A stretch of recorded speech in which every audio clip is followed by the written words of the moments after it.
Several months ago, my desire to manifest something into my life did not appear to be registering with the God force that brings all things into being.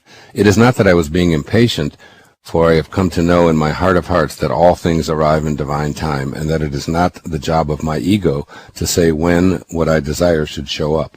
I've come to fully accept that infinite patience produces immediate effects, as A Course in Miracles tells us. The immediate results are the sense of inner peace that I feel when I trust in the divine, and infinite patience is just another way of saying pure faith. The point I'm making here is that I wasn't experiencing anything remotely close to inner contentment. In fact, the more I focused on what it was that I wished to see fulfilled, the more I felt anxious, sad, worried, frustrated, and even mildly angry at times. It just didn't seem to be working. Then one day I was rereading for the umpteenth time the third volume of the I Am Discourses, the little book that was left at the yoga studio all wrapped up in gold, that influenced the creation of this book that you're listening to. And I came upon something that made me realize why my feelings in my body were so discordant when it came to the fulfillment of one of my greatest wishes.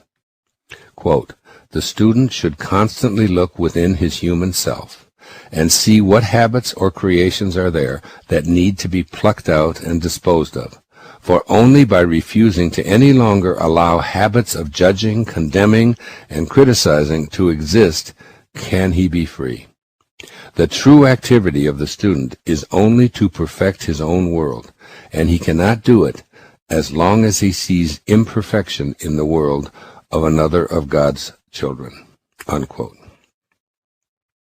Reading this paragraph was like having a bucket of cold water thrown in my face to shock me from the coma that had defined my life in relation to the lack of fulfillment of my wishes regarding this particular thing, which I have chosen to keep private.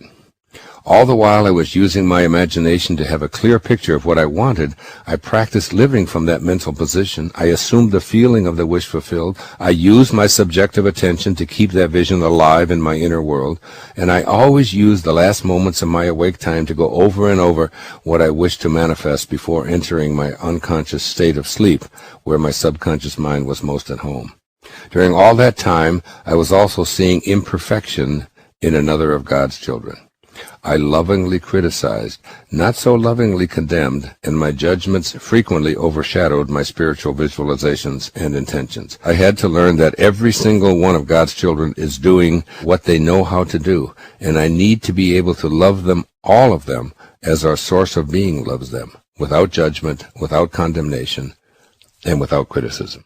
If I'm to be a being of love living from my highest self, that means that love is all I have inside of me and all that I have to give away.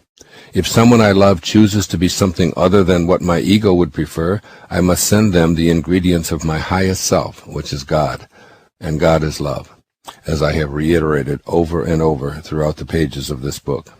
My criticism and condemnation of the thoughts, feelings, and behavior of others, regardless of how right and moral my human self convinces me it is a step away from God realization.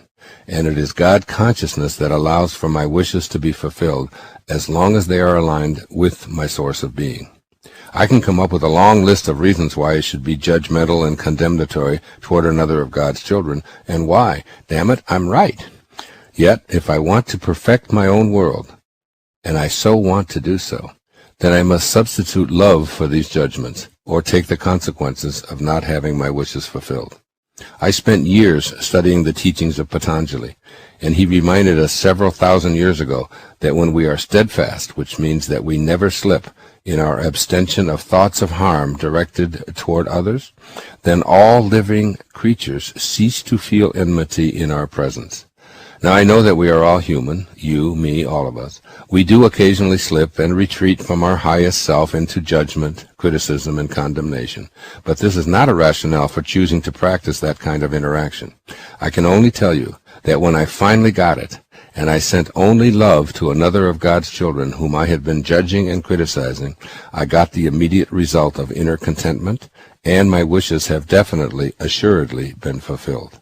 I urge you to send love in place of those judgments and criticisms to others when you feel they impede your joy and happiness, and hold them in that place of love. Notice that if you stay steadfast, when you change the way you look at things, the things you look at change.